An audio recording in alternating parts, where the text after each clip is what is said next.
My brother lived off my inheritance while I got nothing. When I refused to help him, he sent my boss an email saying, "You don't know who you hired. He's a liar with fake credentials." I opened my laptop and stared at the screen, my hands trembling with a mixture of rage and disbelief that I hadn't felt since childhood. The email was right there in my work inbox, forwarded by HR with a note that said, "Isaac, we need to discuss this immediately. Please call me." My heart was pounding so hard I could hear it in my ears. 24 hours ago, I thought I'd finally closed the door on my toxic family. Now my brother Noah was actively trying to destroy the career I'd spent 8 years building from nothing. I read through the anonymous message again, each word hitting like a physical blow. The sender had included personal details only family would know: my mother's maiden name, my old address, even the last 4 digits of my first bank account. But what made my stomach turn was how calculated it was. This wasn't an emotional outburst. This was a methodical attempt to dismantle my professional life because I'd refused to enable his destruction any longer. The strategic part of my brain, the part that had gotten me promoted 3 times in 5 years, was already analyzing the situation.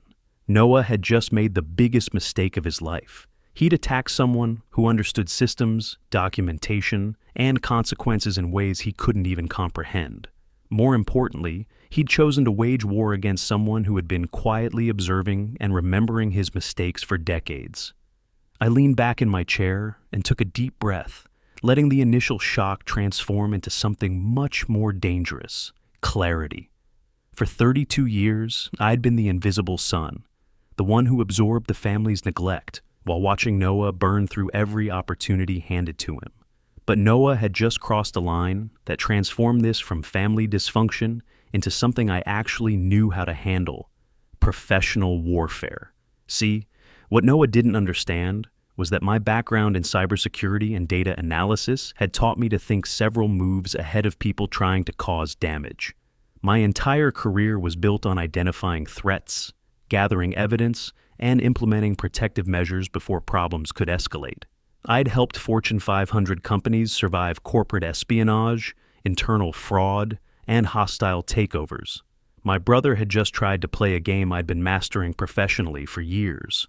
My current position as senior security analyst at Meridian Financial put me in charge of protecting over $40 million in client assets from exactly these kinds of attacks. I'd personally developed the threat assessment protocols that had prevented 3 major data breaches in the past 2 years.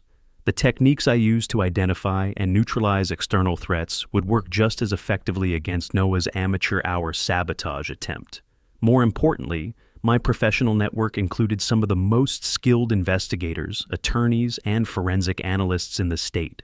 These weren't just LinkedIn connections. These were people I'd worked cases with, people who owed me favors, people who understood the value of thorough documentation and strategic patience.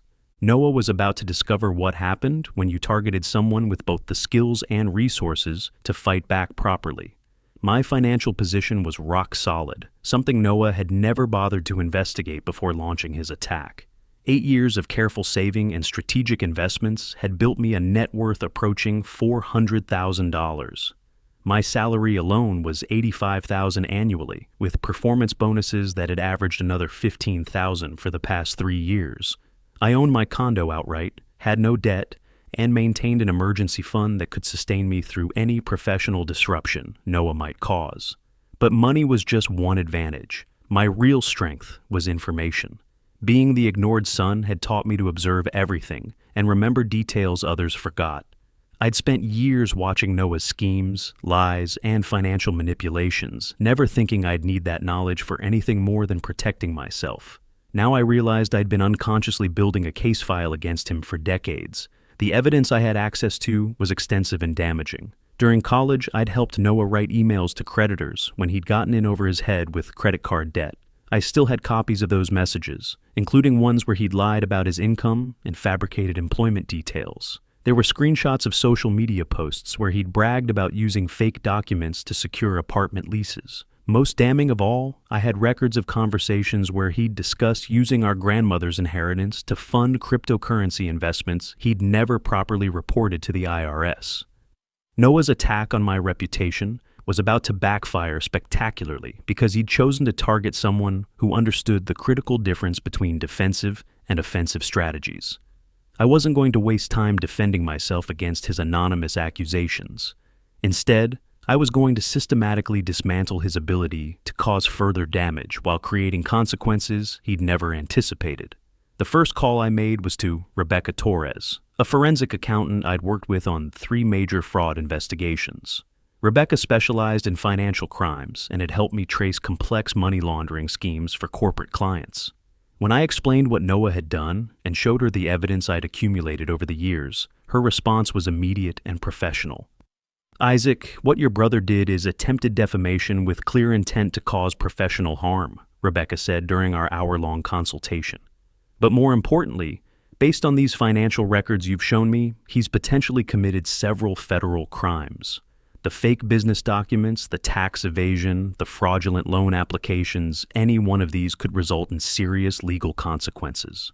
Rebecca walked me through exactly how to document and present the evidence in ways that would be most effective with regulatory agencies and law enforcement. She also helped me identify additional evidence I should gather, including banking records, social media archives, and communication logs that would strengthen any potential case against him.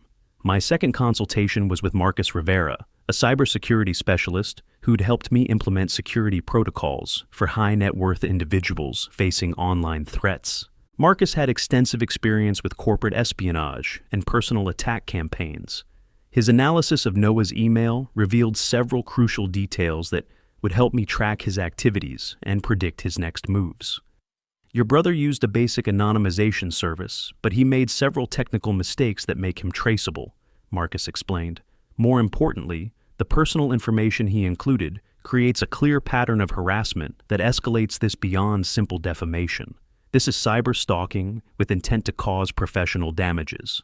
Marcus helped me set up comprehensive monitoring systems that would alert me to any future attacks while documenting everything in legally admissible formats. He also identified vulnerabilities in Noah's online presence that could be exploited if the situation escalated further. The third crucial conversation was with Diana Foster, an employment attorney who specialized in workplace retaliation and defamation cases. Diana had successfully defended executives against corporate espionage attempts and understood how to protect professional reputations while pursuing legal remedies against attackers. "The good news is that your employer handled this correctly by forwarding the email to you rather than acting on anonymous accusations," Diana explained. "The bad news is that your brother's behavior suggests this won't be his last attempt. We need to document everything and prepare for a more comprehensive legal response." Diana helped me understand my rights and options while explaining how to build a defamation case that would not only clear my name, but potentially result in financial damages against Noah. She also connected me with a private investigator who could gather additional evidence of Noah's fraudulent activities. The strategic plan I developed was methodical and multifaceted, designed to neutralize Noah's ability to cause further damage while creating escalating consequences for his actions. Phase 1 involved comprehensive documentation of all existing evidence, properly formatted and legally verified to ensure admissibility in any future proceedings. I spent an entire weekend organizing financial records, communications, and social media archives into a coherent timeline of Noah's fraudulent behavior. Phase 2 focused on protective measures for my professional reputation. I prepared a detailed response document for my employer that not only refuted Noah's accusations, but demonstrated my proactive approach to handling security threats. I also reached out to key contacts in my industry to give them a heads up about potential defamation attempts, framing the situation as an example of the personal security challenges faced by cybersecurity professionals. Phase 3 was where the real strategic thinking came into play. Rather than simply defending against Noah's attacks, I was going to systematically expose his criminal behavior to the appropriate authorities. The tax evasion alone could result in significant penalties and potential prison time. The loan fraud opened him up to federal banking regulations violations. The identity theft aspect of his various schemes created additional legal exposures he'd never considered. The timing of my response was crucial. I needed to let Noah think his initial attack had succeeded, while I quietly built an airtight case against him. For 2 weeks, I maintained normal contact patterns with my family, while Marcus's monitoring systems tracked Noah's online activities. During this period, Noah made several additional mistakes that strengthened my position considerably. He created 3 more anonymous email accounts and sent follow-up messages to my employer, each one containing additional personal details that further established the harassment pattern. More damaging to his own position, he began bragging on social media about teaching people lessons and posted several cryptic messages that Marcus was able to link directly to the timing of his attacks against me. The private investigator Diana had recommended, James Wright, provided the final pieces of evidence I needed. James specialized in financial fraud cases and had extensive contacts within regulatory agencies. His investigation revealed that Noah had been running similar schemes against multiple targets, including former roommates, ex-girlfriends, and business partners. The pattern of behavior was extensive and well documented. "Your brother isn't just targeting you," James reported after 2 weeks of investigation. "He's systematically defrauded at least 6 people over the past 3 years, using similar techniques and often targeting their professional reputations when they refuse to continue enabling his lifestyle. This is his pattern of operation." Armed with comprehensive evidence and professional guidance, I was ready to implement the final phase of my strategy. But rather than rushing into action, I waited for the perfect moment to maximize the impact of my response. That moment came when Noah made his biggest mistake yet, attempting to contact my employer directly with additional accusations.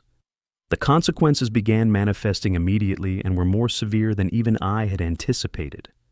My first move was filing a comprehensive complaint with the Internal Revenue Service, documenting Noah's unreported cryptocurrency gains and fraudulent business expense claims. The evidence was overwhelming and resulted in an immediate audit that quickly escalated into a criminal investigation.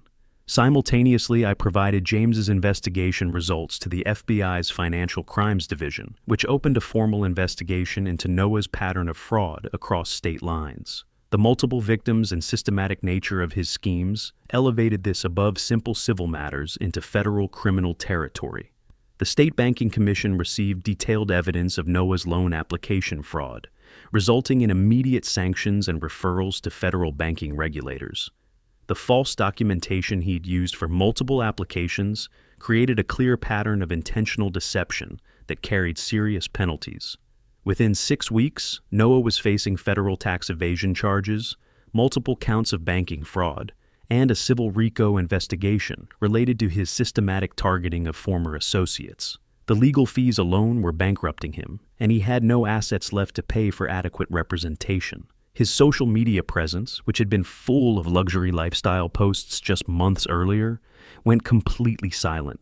James's continued monitoring revealed that Noah had been forced to move back in with our parents, who were now facing their own financial scrutiny as potential accomplices in his schemes. The professional consequences extended beyond legal troubles. Noah's employment history became unmarketable once background checks revealed his criminal investigations. His LinkedIn profile disappeared. His business networking contacts distanced themselves, and even his casual social connections began avoiding association with him. My parents, who had enabled Noah's behavior for 3 decades, finally faced the full scope of their golden child's criminality. The financial support they had provided over the years was being scrutinized by federal investigators to determine if they had knowingly assisted in money laundering or tax evasion. Their retirement savings were frozen pending investigation outcomes. The final resolution came 18 months later, with Noah accepting a plea agreement that included 3 years of federal probation, full restitution to his victims, totaling over $200,000, and comprehensive financial monitoring that effectively ended his ability to conduct any significant business activities. The criminal record destroyed any possibility of professional rehabilitation in legitimate industries. Noah's girlfriend left him within weeks of the initial charges becoming public. His fair-weather friends from his inheritance-funded party days vanished completely. Even extended family members began distancing themselves to avoid association with his legal troubles. My parents faced financial ruin as their co-signed loans and property guarantees were called in by creditors. They were forced to sell their home and move into a small apartment, living on Social Security and whatever part-time work they could find in their 70s. The golden child they'd sacrificed everything to support had destroyed their financial security completely. As for my own situation, the attempted sabotage actually strengthened my professional position. My employer was impressed by how I'd handled the security threat, and proper documentation of the incident became part of our company's training materials for other employees facing similar attacks. I received a promotion and substantial raise within 6 months of the incident resolution. The strategic thinking and comprehensive investigation skills I developed handling Noah's attack led to 3 new consulting opportunities with executives facing similar family-based security threats. My expertise in documenting and neutralizing personal attacks became a specialized service offering that generated significant additional income. Most importantly, I finally achieved the peace that had eluded me for 32 years. With Noah's ability to cause disruption permanently neutralized and my parents forced to confront the consequences of their favoritism, I was free to build relationships and opportunities based on merit rather than family dysfunction. The invisible son had not only survived his family's neglect, but had systematically dismantled their ability to continue causing damage through strategic professional action rather than emotional confrontation.